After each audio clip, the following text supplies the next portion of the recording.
ഇവിടെ നമുക്ക് വേണ്ടി അഹോരാത്രം വളരെ പ്രയാസങ്ങൾ അനുഭവിച്ചുകൊണ്ട് പ്രവർത്തിച്ചതായ കുട്ടികളാണ് നമ്മൾ വിഖായിന്റെ വളണ്ടിയർമാരൊക്കെ.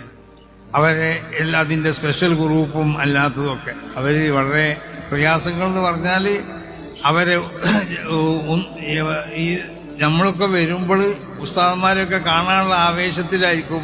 പക്ഷെ ഉന്തും തള്ളും കുത്തൊക്കെ കിട്ടുന്നത് അവർക്കാണ്.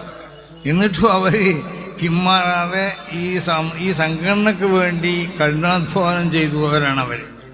അപ്പൊ ആരോ ചിലരൊക്കെ ഇതൊന്നും ഒരു ഇവന്റ് മാനേജ്മെന്റിന്റെ പരിപാടിയാണെന്നൊക്കെ ആരോ ചിലർ എഴുതിയല്ലോ.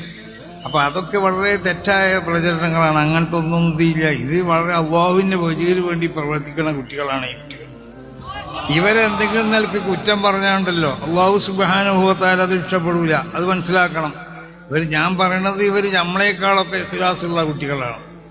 അത്രമാത്രം എന്ത് ത്യാഗങ്ങളാണ് ഇവർ സഹിക്കുന്നത്. വെയിൽ കൊണ്ട് മഴ കൊണ്ട് ഭക്ഷണമൊക്കെ കിട്ടുന്നതായി കിട്ടി ദാഹിക്കുകയാണെങ്കിൽ ദാഹിച്ചുകൊണ്ടൊക്കെ അവരോട് ഏൽപ്പിക്കപ്പെട്ടതായ കർമ്മങ്ങളും പ്രവർത്തികൾ അവർ പൂർണ്ണമായി നിർവഹിക്കുന്നതിൽ അവരൊക്കെ സജ്ജരാണ്. അപ്പൊ ഇവരൊക്കെ എത്ര നല്ല മക്കളാണ്. അപ്പൊ നിക്കായാലും നമ്മളെ ആമിലാണ് നമ്മളോട് ബന്ധപ്പെട്ട ഇങ്ങനത്തെ സന്നദ്ധ സേനകളുണ്ട്. എന്തും ചെയ്യാൻ വേണ്ടി സമസ്ത കേരള ജമിയത്തുൽ ഉലമക്ക് വേണ്ടി അതിന്റെ പ്രവർത്തനത്തിന് വേണ്ടി എല്ലാം ഒഴിവാക്കിക്കൊണ്ട് ഇവരൊന്നും വലിയ കഴിവുള്ള കുട്ടികളുമല്ല. എല്ലാവരും അധികം പരിശോധിച്ച് നോക്കിയാൽ ദിവസം ജോലിക്ക് പോണ കുട്ടികളാണ്. എന്നിട്ട് അതൊക്കെ ഒഴിവാക്കിയിട്ട് പ്രയാസപ്പെട്ട് വരികയാണ്. എന്നിട്ട് അവരെ അപകീർത്തിപ്പെടുത്തുന്ന നിലക്കുള്ളതായ എഴുത്തുകളും കുത്തുകളും ഒക്കെ അല്ലാഹു സുബ്ഹാനഹു വ തആല ആ എഴുതിയവർക്കൊക്കെ നല്ല ബുദ്ധി കൊടുക്കട്ടെ. അത്രേ നമുക്ക് പറയാനും.